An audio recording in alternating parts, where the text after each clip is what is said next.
తీయండి పరిశుద్ధ బైబిల్ గ్రంథంలో నుండి కొన్ని మాటలు నేర్చుకుందాం. ఈరోజు బైబిల్ తెచ్చుకున్నారా? పరిశుద్ధ బైబిల్ గ్రంథంలో నుండి యోబు పుస్తకం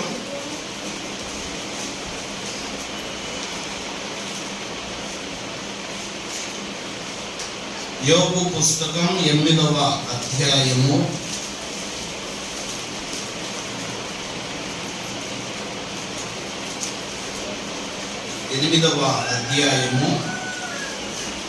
5వ వాక్యం నుండి 7వ వాక్యం వరకు చదువుకుందాం.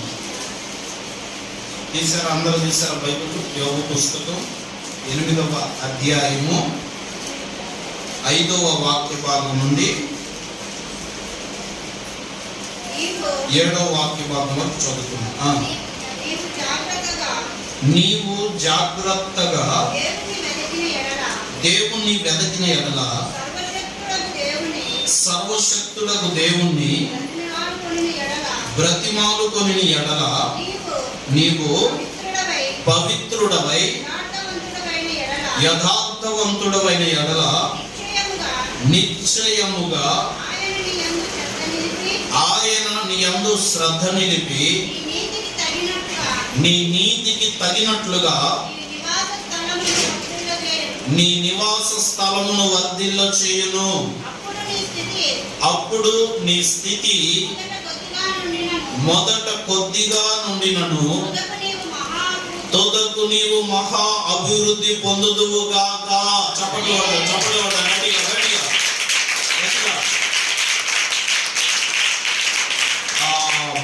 చూడండి దేవుని బిడ్డలారా, యోబు భక్తుడు రాస్తున్నటువంటి మాటలు మనం జాగ్రత్తగా గమనించినట్లయితే యోబు గురించి మనందరికీ తెలుసు.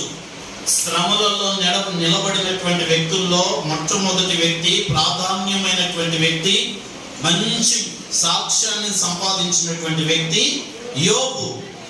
ఈ యోబు గురించి రాయబడిన మాటలు ఏమిటంటే, తూర్పు దేశం ఉన్నటువంటి వారందరిలో భాగ్యవంతుడని, తూర్పు దేశాన్ని నివసిస్తున్నటువంటి ప్రజలందరి మధ్యలో భాగ్యవంతుడు, ధనవంతుడు ఎవరయ్యా అంటే యోబు.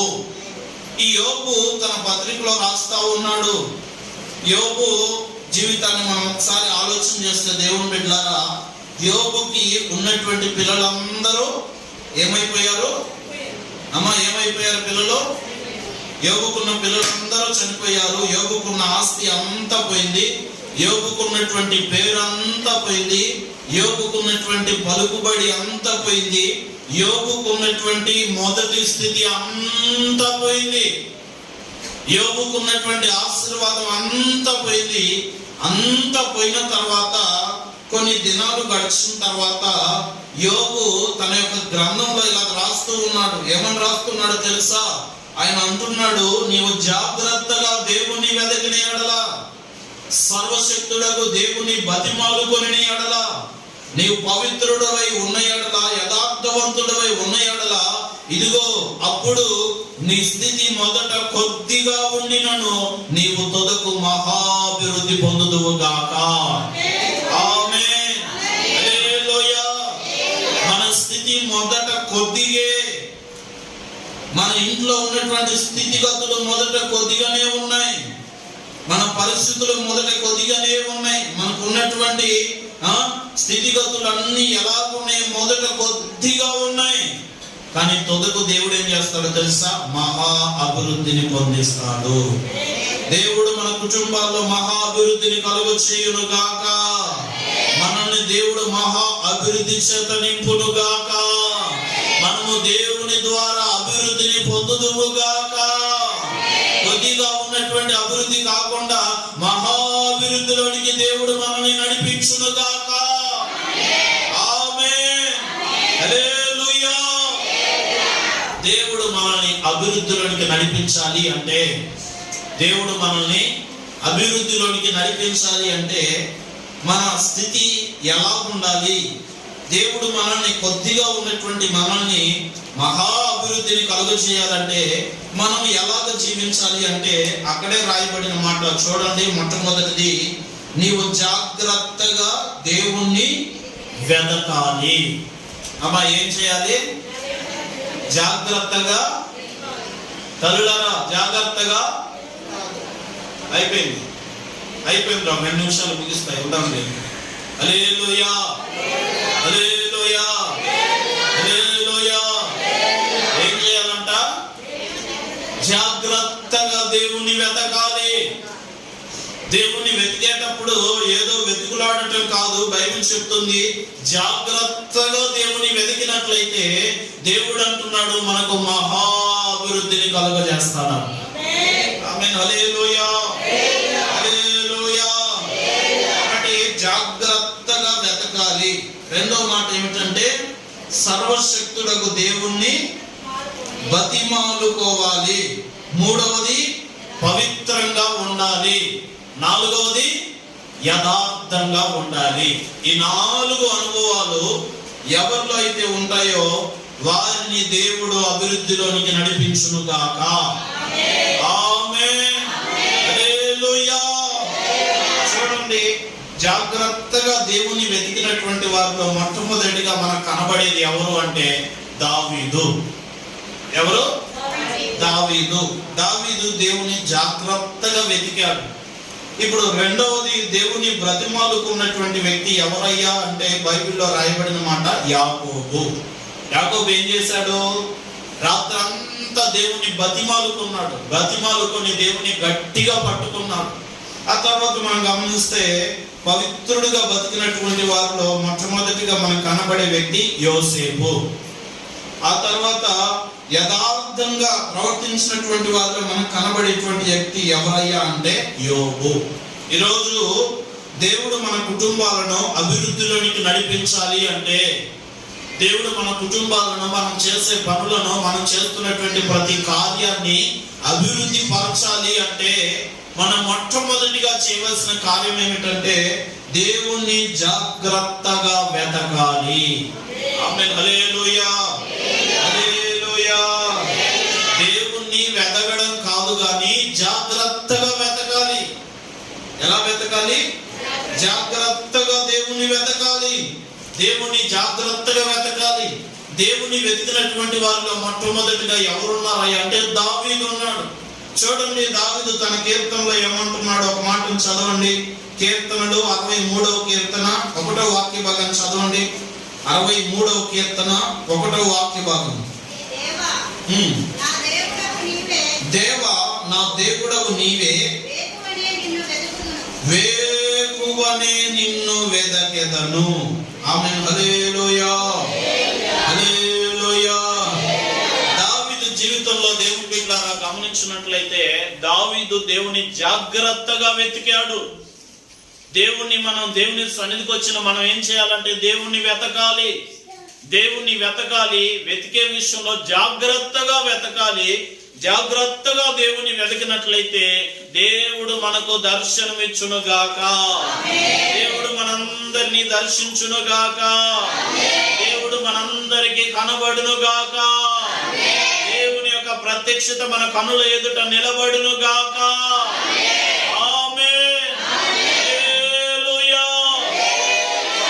ఇక్కడ దావీదు ఏమంటున్నాడంటే, దేవా నా దేవుడవు నీవే, వేకువనే నిన్ను వెదకెదను. దేవుని ఎప్పుడు వెతకాలంట అమ్మా? దేవుడు ఎప్పుడు పడితే అప్పుడు దొరుకుతాడా అంటే కాదు. దేవుణ్ణి దావీదు అంటున్నాడు తన అనుభవాల్లో నుండి. దావీదు దేవుణ్ణి వెతికాడు. దేవా నా దేవుడవు నీవే, వేకువనే నిన్ను వెదకెదను. వేకు జామున దేవుడు మనకు దర్శనమిస్తాడు. దేవుడు ఎప్పుడు మనకు కనబడతాడు అంటే, దేవుని ఎప్పుడు మనం జాగ్రత్తగా వెతకాలి అంటే వేకువజామున వెతకాలి. కొంతమంది ఏం చేస్తారంటే 10 దాకా పండుతారు. ఈ 10 దాకా పండిన వాళ్ళు దేవుడు వాళ్ళ దగ్గరకు వచ్చి దర్శించి వాళ్ళు ఏం చేస్తాడంటే, వాళ్ళు ఎంత అడిగినా కూడా వాళ్ళు లేకపోయేసరికి, వాళ్ళు ప్రార్థన చేయకపోయేసరికి దేవుడు ఏం చేస్తాడంటే వాళ్ళ దగ్గరకు వచ్చి చూస్తాడు. చూసి ఏమైపోతాడంటే, సోమరిపోతులాగా నిద్రపోతుంది, ఇతడు సోమరిపోతులాగా నిద్రపోతున్నాడు అనేసి వాళ్ళని వదిలిపెట్టి దేవుడు వెళ్ళిపోతాడు. దేవుడు వెళ్ళిపోయి ఎక్కడ ఉంటాడంటే, ఏ వ్యక్తి అయితే వేకువజామునే లేచి దేవునికి ప్రార్థన చేస్తాడో, ఏ వ్యక్తి అయితే వేకుజామునే లేచి దేవుణ్ణి వెతుకుతాడో, అది 3 గంటలకు కానివ్వండి, 4 గంటలకు కానివ్వండి, 5 గంటలకు కానివ్వండి, ఈ 3 గంటలు, 4 గంటలు, 5 గంటల సమయంలో ఏ వ్యక్తి అయితే లేచి దేవుణ్ణి వెతుకుతారో ఆ వెతికేటువంటి వ్యక్తులకు దేవుడు కనబడును గాక. ఆమేన్. హల్లెలూయా, హల్లెలూయా. పొద్దున్నే లేయంగానే మంచాల మీద నుంచి, పడకల మీద నుంచి లేయంగానే మన మనసులో ఉండవలసిన మనం చేయవలసిన మొట్టమొదటి కార్యం ఏమిటో తెలుసా? నిద్ర ముఖానే లేచి మొట్టమొదటిగా ఏ పని చేయకుండా దేవునికి ప్రార్థన చేయాలి. పొద్దున్నే లేగానే ఏం చేయాలి? ప్రార్థన చేయాలి. లేగానే బయట పనులన్నీ చూసుకొని తర్వాత టైం కొద్దో గొప్ప ఉన్నప్పుడు కాదు దేవునికి ప్రార్థన చేసేది. దేవునికి ప్రార్థన ఎప్పుడు చేయాలంటే వేకుజామునే వెతకాలి. వేకుజామున వెతికితే దేవుడు దర్శనమిస్తాడు. వేకుజామున వెతికితే దేవుడు కనబడతాడు. వేకుజామున దేవుని అడిగితే, ఇదిగో వేకుజామున నువ్వు దేవుని అడిగినప్పుడు ఆ రోజంతా నువ్వు ఎలాగ ఆశీర్వదించబడే రీతిగా నడవాలో, నువ్వు ఎలాగ జీవించాలో, నువ్వు ఎలాగా ఈ లోకంలో సజీవుడిగా ఉండాలో వేకుజామున దేవుని వెతికినప్పుడు ఆ దేవుడు ఏం చేస్తాడంటే నీకు తెలియాల్సిన వాటన్నిటిని కూడా తెలియజేస్తాడు. ఆమేన్. హల్లెలూయా, హల్లెలూయా, హల్లెలూయా. వెతుకుతున్నారా దేవుణ్ణి? వేకుజామున వెతుకుతున్నారా? కొంతమంది 3 గంటలకు లేసి మంచిగా ప్రార్థన చేస్తారు, వాళ్ళని బట్టి చాలా సంతోషపడతారు. కొంతమంది 4ంటికి లేచి ప్రార్థన చేస్తారు, వాళ్ళని బట్టి చాలా సంతోషపడతారు. కొంతమంది 5ంటికి లేచి చేస్తారు. దేవుని బిడ్డలారా, దేవుడు దర్శనమిచ్చే స్థలం ఏ సమయం? దేవుడు ఎప్పుడు ఒక వ్యక్తితో మాట్లాడతాడు? దేవుడు ఎప్పుడు ఒక వ్యక్తిని దర్శిస్తాడు అంటే 3 గంటల నుంచి 6 గంటల లోపే.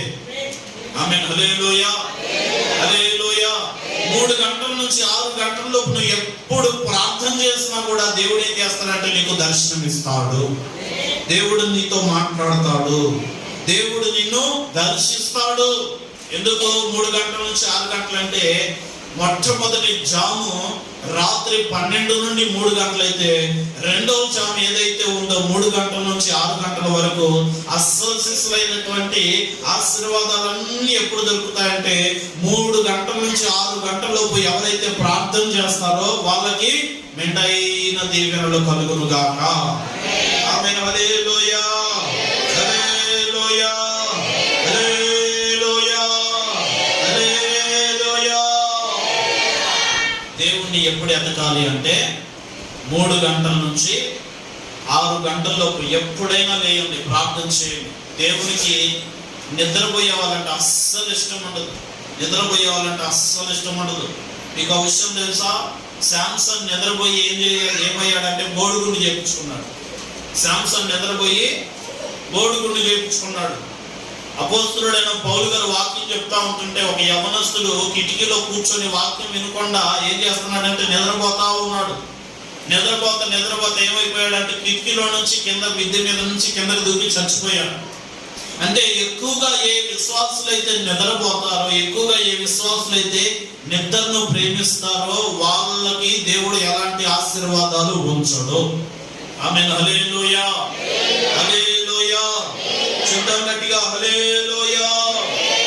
దావీదు అంటున్నాడు, దేవా నా దేవుడు నీవే, వేకువనే నిన్ను వెతుకుదును గాక. వేకువనే మనమందరం దేవుణ్ణి వెతుకుదుము గాక. దేవుడు మనకు దర్శనమిచ్చును గాక. ఆమేన్. హల్లెలూయా. అదే మాటను ఇర్మియా గ్రంథంలో కూడా ఒక మాట ఉంటుంది చూడండి. ఆ మాటను కొట్టి చదవండి. ఇర్మియా గ్రంథం 48వ అధ్యాయం 10వ వాక్యం.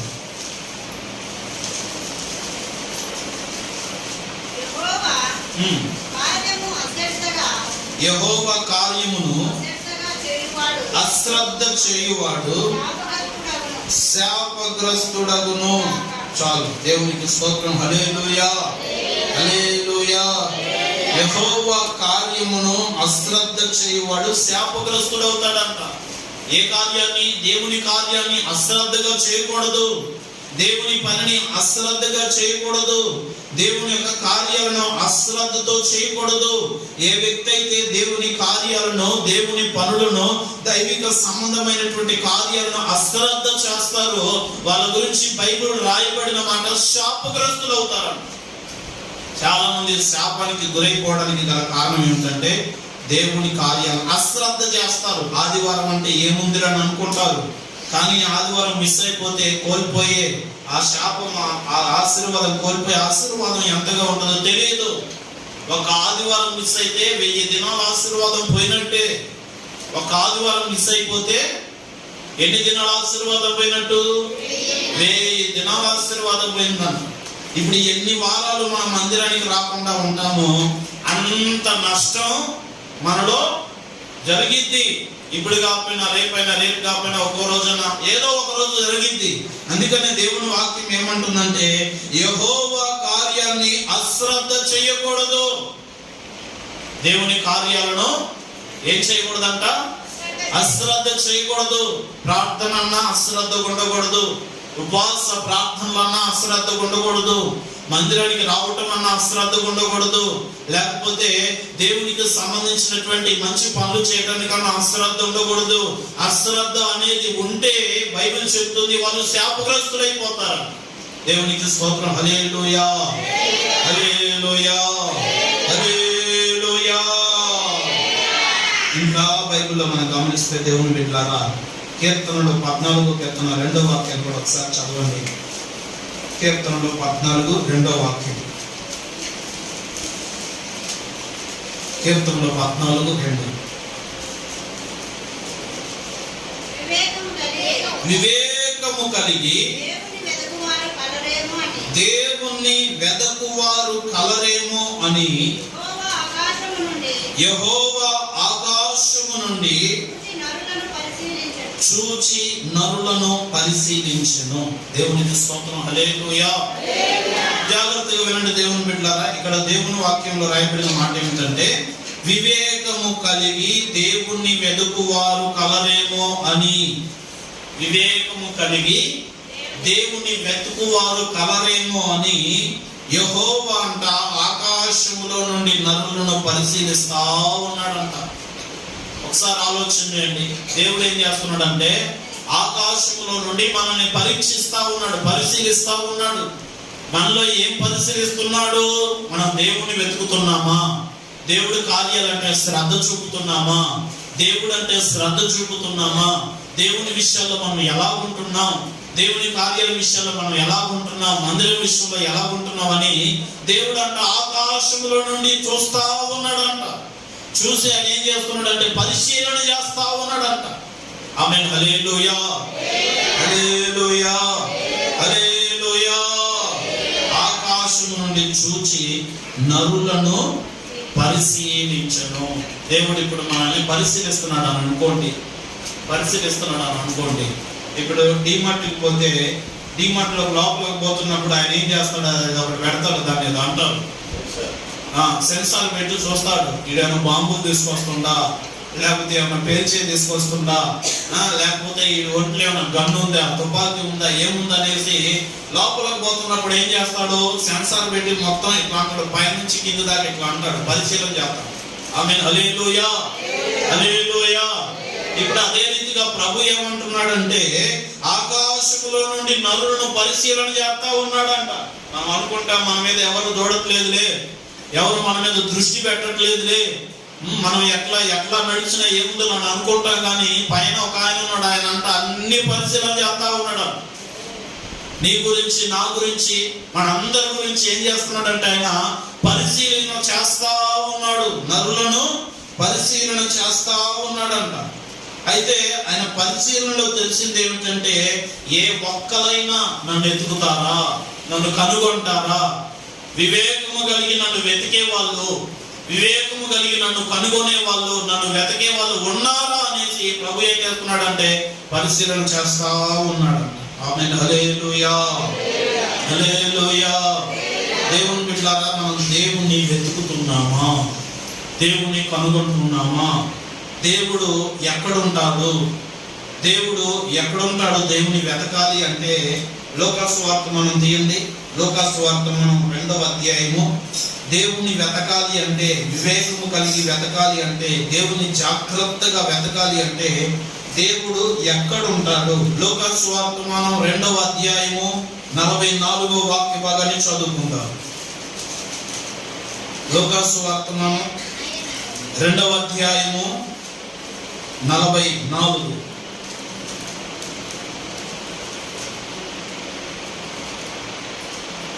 చదవండి.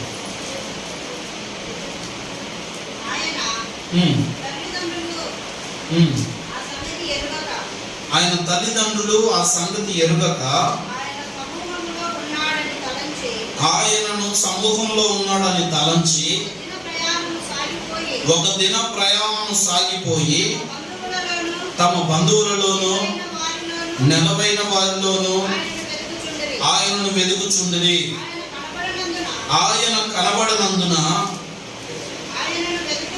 ఆయనను వెదుకుచు యెరూషలేమునకు తిరిగి వచ్చిరి.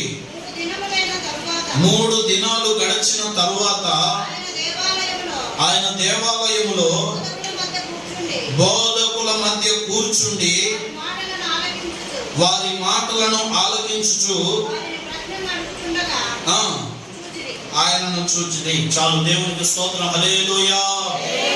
యేసయ్య తల్లి పేరు ఏం పేరమ్మా? యేసయ్య తండ్రి పేరు యేసేపు. హల్లెలూయా. మరియమ్మ, యోసేపు. ఇది చూడండి, యెరూషలేములో ఒక పండగ జరుగుతూ ఉంది. యెరూషలేములో పండగ జరుగుతూ ఉంటుంటే యేసు ప్రభుని చేయబట్టుకొని తల్లిదండ్రులు ఇద్దరు కూడా నడుచుకుంటా పండగకి వెళ్తా ఉన్నారు. పండగ అంతా తిరిగారు. తిరణాలు కనుక తిరిగినట్లుగా, ప్రతి చోటకి పోయి ప్రతి గురుగును చూసినట్టుగా, ప్రతి వస్తువును చూసినట్లుగా. ఆడవాళ్ళు అప్పుడప్పుడు పరిశీలన చేస్తారు చూడు. వీళ్ళు షాపింగ్ మాల్కి వెళ్తే దేన్ని వదిలిపెట్టరు, అంతా తిరిగేయాల్సిందే, రౌండ్ వేయాల్సిందే. ఆమె హల్లెలూయా, హల్లెలూయా. అట్లా యోసేపు మరియమ్మ ఇద్దరు కలిసి, యేసయ్య ముగ్గురు కలిసి అంట పండగకి వెళ్ళారంట. పండగకి వెళ్ళి అంతా సంతోషంగా తిరుగుతున్నారు, సంతోషంగా ఉన్నారు.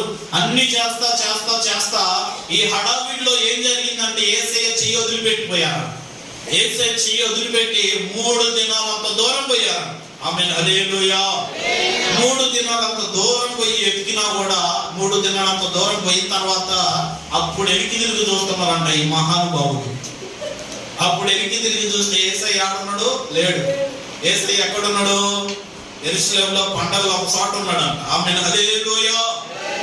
తర్వాత వీళ్ళు వెనక్కి తిరిగి వచ్చి బంధువులందరూ ఎతుకుతున్నారు. బంధువులలో కనపడలేదంట. నెలవరిన వారు అంటే చుట్టాలందరూ ఎతికారంట. చుట్టాల్లో కనపడలేదంట.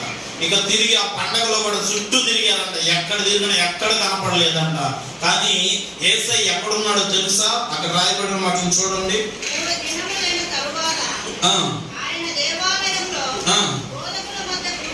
దేవాలయములో బోధకుల మధ్య కూర్చుండి వారి మాటలు ఆలకించుచు వారిని ప్రశ్నలు అడుగుతూ ఉండగా చూచిరి. ఆమేన్, హల్లెలూయా. యేసయ్య ఎక్కడ ఉన్నాడయ్యా అంటే దేవాలయంలో ఉన్నాడు, దేవుని మందిరములో ఉన్నాడు. దేవుని మందిరంలో దేవుడు ఉన్నాడు. ఇదిగో బోధకుల మధ్య, సేవకుల మధ్య దేవుడు ఉన్నాడు. నువ్వు దేవుడు నీకు కనబడాలి అంటే, నువ్వు దేవుని ఎక్కడ వెతకాలి అంటే దేవుని మందిరానికి వచ్చి వారం దేవుని సన్నిధికి వచ్చి దేవుని సన్నిధిలో దేవుని వెతికితే దేవుడు ఎక్కడుంటాడో తెలుసా? ఆయన ఆలయములో ఉండే దేవుడు. ఆమేన్, హల్లెలూయా. దేవాలయంలో నివసించే దేవుడు. దేవాలయంలో నివసిస్తూ ఆయన ఎక్కడున్నాడంటే బోధకుల మధ్య కూర్చొని ఉన్నాడు. ఆమేన్, హల్లెలూయా. చెప్పండి గట్టిగా, చెప్పండి.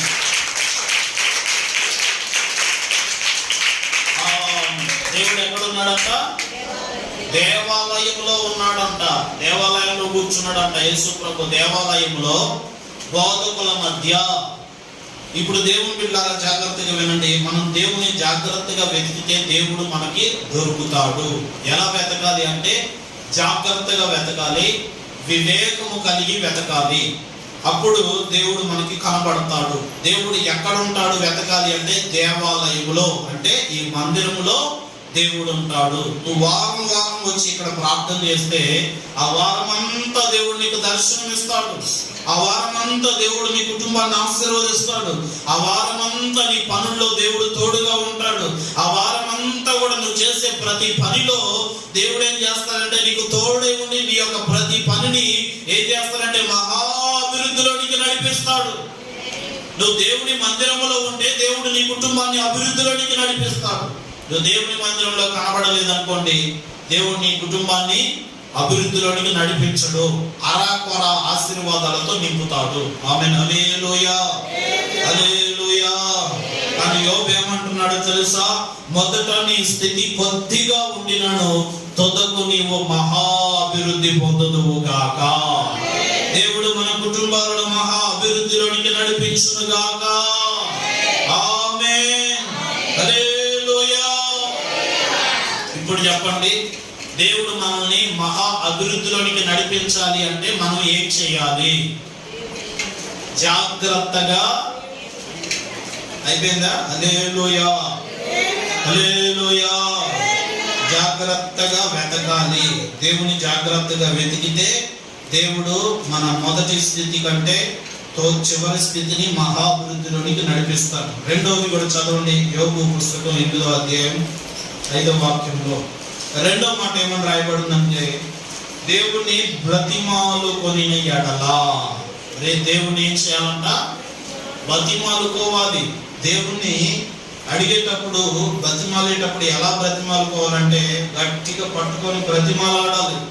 దేవుడు అంటున్నాడు, నీ కుటుంబం అభివృద్ధిలోనికి రావాలి అంటే నీ పిల్లలు, నీ భర్త, నీవు, నీ భార్య, నీ సంతానం అంతా కూడా అభివృద్ధిలోనికి రావాలి అంటే నువ్వు చేయవలసిన రెండవ కార్యం ఏమిటంటే, అక్కడ రాయబడిన మాట, నీవు దేవుణ్ణి బ్రతిమాలుకునే వ్యక్తిగా ఉండాలి. అమ్మా, ఎలా ఉండాలి? బ్రతిమాలుకోవాలి. దేవుణ్ణి ఏం చేయాలంట? దేవుణ్ణి బ్రతిమాలుకోవాలి, బ్రతిమలాడాలి. చూడండి, యాకోబు తన అన్న వచ్చి చంపేస్తాడేమనేసి ఏం చేస్తాడు? తన పిల్లలని, బంధువుల్ని, తనకున్నటువంటి గొర్రెలని అన్నిటిని పక్కన పెట్టాడు. పక్కన పెట్టి దేవుని దగ్గరికి కాలువ దాటి, ఆ నది దాటి అవతలకి వెళ్ళాడు. ఒంటరిగా రాత్రికాలం మొదలు పెట్టాడు ప్రార్థన. రాత్రికాలం మొదలుపెట్టి, చూడండి, రాత్రికాలం మొదలుపెట్టి దేవుణ్ణి గట్టిగా ఇట్లా పట్టుకొని అడుగుతా ఉన్నాడు, నన్ను ఆశీర్వదిస్తావా, ఆశీర్వదించవా? నన్ను ఆశీర్వదిస్తావా, ఆశీర్వదించవా? ఇదిగో నువ్వు నన్ను ఆశీర్వదించాలి, ఆశీర్వదించాలని గట్టిగా పట్టుకున్నాడు అన్న. గట్టిగా పట్టుకుని ఏం చేస్తున్నాడు? బతిమాలుకుంటున్నాడు. కొంతమంది ఏం చేస్తారంటే దేవుణ్ణి బతిమలాడుకోరు. కొంతమంది ఏం చేస్తారంటే దేవునికి ఆర్డర్ చేస్తారు. ఇదిగో యేసయ్యా, నువ్వు అది ఇచ్చేసి నేను ఇది ఇచ్చేస్తాను. అర్థమవుతుందా? దేవునికి ఏం చేస్తారు? ఆర్డర్ చేస్తారు. నువ్వు అది చేయి, నేను ఇది చేస్తాను. దేవుణ్ణి అంట ఆర్డర్ ఇవ్వకూడదంట. దేవుని ఏం చేయాలంటే బ్రతిమాలుకోవాలి. అయ్యా, అయ్యా, యేసయ్యా, తండ్రి నాకు ఇది కావాలయ్యా, నా యేసయ్యా నాకు ఇవ్వండి అయ్యా, తండ్రి అయ్యా ఇది దయచేయండి అయ్యా, దయచేయండి అని బతిమలాడుకోవాలి. బతిమలాడుకునే దానికి, ఆర్డర్ ఇచ్చేదానికి చాలా తేడా ఉంటుంది. ఆమేన్. హల్లెలూయా, హల్లెలూయా. ఎన్నాళ్ళు బ్రతిమలాడుకోవాలంటే ప్రతిరోజు బ్రతిమలాడాలి, ప్రతిరోజు బ్రతిమలాడాలి.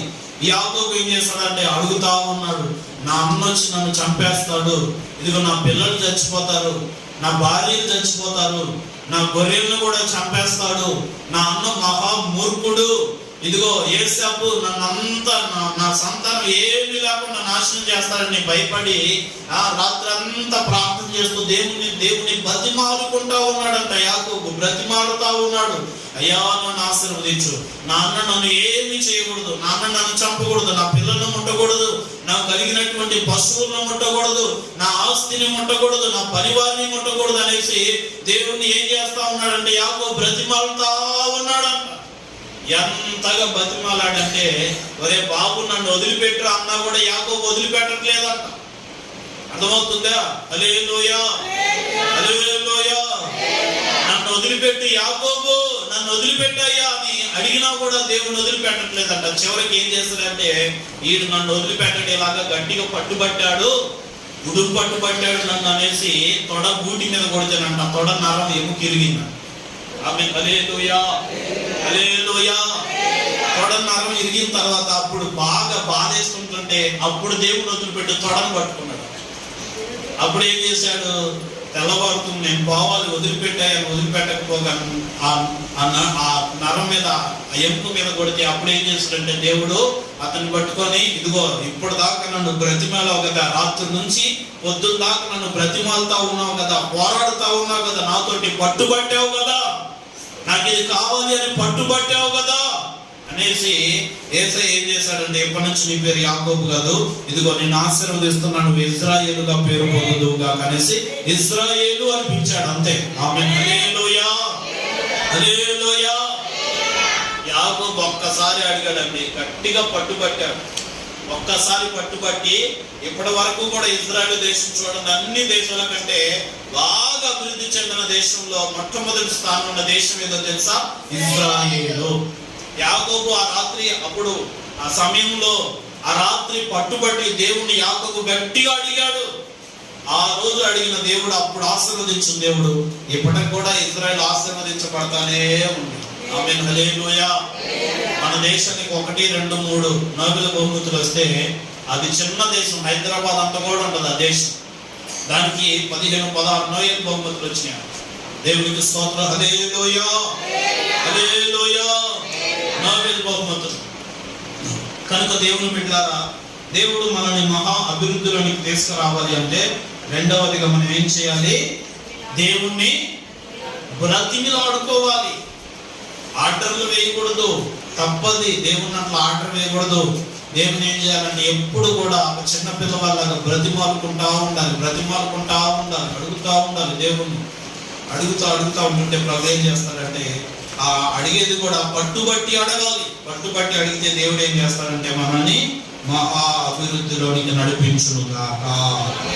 ఆమేన్. హల్లెలూయా, హల్లెలూయా. కనుక దేవుని బిడ్డలారా, దేవుడు మన కుటుంబాలను, మనల్ని అభివృద్ధిలోనికి నడిపించాలి అంటే మొట్టమొదటిది దేవుని జాగ్రత్తగా వెతకాలి. ఈరోజు దేవుని వెతకండి, ఈ రాత్రి దేవుని వెతకండి, దేవుడు మీ చరిత్రను మారుస్తాడు. ఈరోజు దేవుని వెతికి చూడండి. విశ్వాసంతో ఈ మాట మీ హృదయాల్లో చేర్చుకొని దేవుని వెతికి చూడండి. ఈ రోజు నుంచి దేవుడు మీ కుటుంబాలను బహుగా దీవించునుగాక, బహుగా అభివృద్ధిలోనికి నడిపించునుగాక. ఈ రోజు నుంచి నా దేవుడు నిన్ను అభివృద్ధిలోనికి నడిపించునుగాక. ఆమేన్. రెండవది ఏమిటి అంటే బ్రతిమాలుకోవాలి. మూడవది ఏమిటి అంటే పవిత్రుడిగా బ్రతకాలి. చాలా సార్లు చెప్పాను ఈ మాట. విశ్వాసులుగా, దేవుని బిడ్డలుగా, దేవుని నమ్ముకున్న తర్వాత అపవిత్రమైన కార్యాలు చేయకూడదు, అపవిత్రమైన పనులు చేయకూడదు, చెడు ఆలోచనతో ఉండకూడదు. దేవుని నమ్ముకున్న తర్వాత ఎలా ఉండాలంటే దేవుని బిడ్డల వలె పవిత్రంగా బ్రతకాలి. ఎలా బ్రతకాలి? పవిత్రంగా బ్రతకాలి, పరిశుద్ధంగా బ్రతకాలి. చూడండి, యోసేపు ఐగుప్తు దేశంలోనికి బానిసగా వచ్చాడు. బానిసగా వచ్చి ఎన్ని పనులు చేసిన పనులన్నింటిలో దేవుడు అభివృద్ధి పరుస్తూనే ఉన్నాడు. కానీ ఒక చిన్న సాతాను ఆటంకం వచ్చింది. చిన్న సాతాను ఆటంకం వచ్చి అతని పరిశుద్ధతను పాడు చేయాలని ఒక దురాత్మ వచ్చి అతన్ని పట్టుకొని అతనితో పాపం చేయాలని ఆ దురాత్మ ప్రేరేపిస్తా ఉంటుంటే ఈ యోసేపు ఏం చేశాడో తెలుసా? నేను నా దేవుని విశ్వసిస్తున్నటువంటి వాడిని, నా దేవునికి ప్రార్థన చేస్తున్నటువంటి వాడిని, నాలో అపవిత్రత ఉండకూడదు అనేసి పాపం దగ్గర నుంచి పారిపోయాడు. పాపం చేసి ఆ స్థలం దగ్గర నుంచి ఏం చేశాడు? పారిపోయాడు. ఆ తర్వాత అతడు పవిత్రంగా బ్రతికిన ఆ జీవితాన్ని బట్టి దేవుడు అతన్ని ఎలాగ హెచ్చించాడంటే ఒక దేశానికి ప్రధానిగా మార్చాడు. ఆమేన్. హల్లెలూయా, హల్లెలూయా. ఈ రోజు నుంచి మీరు కూడా పవిత్రంగా బ్రతకడానికి, పవిత్రంగా జీవించడానికి ప్రయత్నించండి. నా దేవుడు మిమ్మల్ని ఆశీర్వదించునుగాక. పవిత్రంగా బ్రతికే ప్రతి బిడ్డను దేవుడు దీవించునుగాక. పవిత్రంగా బ్రతికే ప్రతి కుమార్తెను, కుమారుని దేవుడు ఆశీర్వదించునుగాక. ఆమేన్. నాలుగవదిగా యథార్థంగా ఉండాలి. ప్రతి విషయంలో యథార్థంగా ఉండాలి. కొంతమంది ఎలా ఉంటారంటే యథార్థత ఉండదు వారి జీవితంలో. అక్కకు ఒక మాట చెప్తారు, చెల్లికి ఒక మాట చెబుతారు, మధ్యలో ఏం చేస్తారు? కవరప్ చేస్తారు. అటు చెప్పే మాట అటు చెబుతారు, ఇటు చెప్పే మాట ఇటు చెబుతారు, మధ్యలోనేమో మంచి కనపడతారు. కొంతమంది జీవితాలు ఎలా ఉంటాయంటే ఎన్ని సంవత్సరాలు వచ్చినా కూడా ఆ బతుకులు మారవు. అక్కడ చెప్పే మాట అక్కడ చెప్తారు, అక్కడ నున్నంగా పోస్తారు, ఇక్కడ చెప్పే మాట ఇక్కడ చెప్తారు, మళ్ళీ ఇద్దరికి గొడవ పెడతారు. మధ్యలో ఎలా ఉంటారంటే పెద్ద దేవతలాగా ఉంటారు. అర్థమవుతుందా? అటు పెట్టే గొడవ అటు పెడతారు, ఇటు పెట్టే చిచ్చు పెడతారు, పెట్టాల్సిన అన్ని పెడతారు, మంచి కనపడతారు. మళ్ళీ దేవునికి స్తోత్రం, హల్లెలూయా. అలాంటి వారందరినీ దేవుడు మార్చును గాక. నీ నోట ఒక మాట వచ్చిందంటే 10 మంది వచ్చి నిన్ను అడిగినా కూడా అదే మాట యథార్థంగా ఉండాలి. 10 మంది వచ్చి అడిగినా కూడా ఒకే మాట అందరికి యథార్థంగా అదే మాట పలకాలి. నీ దగ్గరకు వచ్చి ఎవరైనా పలానా దాని గురించి అడిగారనుకో, ఒకరు వచ్చి అడిగారనుకో వాళ్ళకి ఒకటి చెప్తావు, ఇంకొకరు వచ్చి అడిగితే ఇంకొకటి చెప్తావు. జరిగింది ఒకటే కానీ దాన్ని 10 రకాలుగా మాటలు పుట్టిస్తూ ఉంటారు. ఆ స్వభావం అనేది మంచిది కాదు. దేవుని బిడ్డలుగా మనం ఎలా ఉండాలంటే యథార్థంగా ఉండాలి. ఉన్నది ఉన్నట్టుగా చెప్పాలి, ఉన్నది ఉన్నట్టుగా చెప్పాలి, లేనిది లేనట్టుగానే చెప్పాలి, ఉన్నది ఉన్నట్టుగానే చెప్పాలి. అంతేగాని లేనిది ఉన్నట్టుగా ఉన్నది లేనట్టుగా పుట్టించకూడదు. అలా చేసే వాళ్ళు దేవునికి ఇష్టం ఉండదు. దేవునికి మహిమ కలుగును గాక. ఆమేన్, హల్లెలూయా, హల్లెలూయా. కనుక దేవుని బిడ్డలారా, దేవుడు మనల్ని మొదట మన స్థితి కొద్దిగా ఉండేనను తుదకు మనల్ని మహాభివృద్ధిలోనికి నడిపించాలి అంటే మొట్టమొదటిగా దేవుని జాగ్రత్తగా వెతకాలి. ఈరోజు దేవుని వెతుకుతారా? వెతకరా? వెతకండి. రేపటి నుంచి వేకుజామున లేచి దేవుని వెతకండి. దేవుని మీ కుటుంబాలను ఆశీర్వదించును గాక. రెండవది, దేవుని బ్రతిమాలుకోనండి. మీరు ఏ విషయంలో దేవుని బ్రతిమాలుకోవాలని ఆశపడుతున్నారు ఆ విషయంలో దేవుణ్ణి అడగండి. దేవుడు ఇస్తాడు. నీకు ఇవ్వట్లేదు అంటే నువ్వు సరైన రీతిలో దేవుని బ్రతిమాలట్లేదు, సరైన రీతిలో దేవుణ్ణి అడగట్లేదు, అందుకని నువ్వు ఏది పొందుకోలేకపోతున్నావు. మూడవది, పవిత్రంగా బ్రతకడానికి మీ జీవితాలను సరి చేసుకొని పవిత్రంగా బ్రతకండి, యథార్థంగా బ్రతకండి. అలాగ దేవుడు ఈ 4 విషయాలు ఎవరి జీవితాలు అయితే ఉన్నాయో వాళ్ళని దేవుడు అభివృద్ధిలోనికి నడిపించును గాక. వారిని దేవుడు మహా అభివృద్ధిలోనికి తీసుకొని వచ్చును గాక. అలాగ దేవుడు మన కుటుంబాలను, మన సంఘాన్ని మహా అభివృద్ధిలోనికి నడిపించును గాక. ఆమేన్. తలలు వంచండి, కళ్ళు మూసుకొని ప్రార్థన చేసుకుందాం.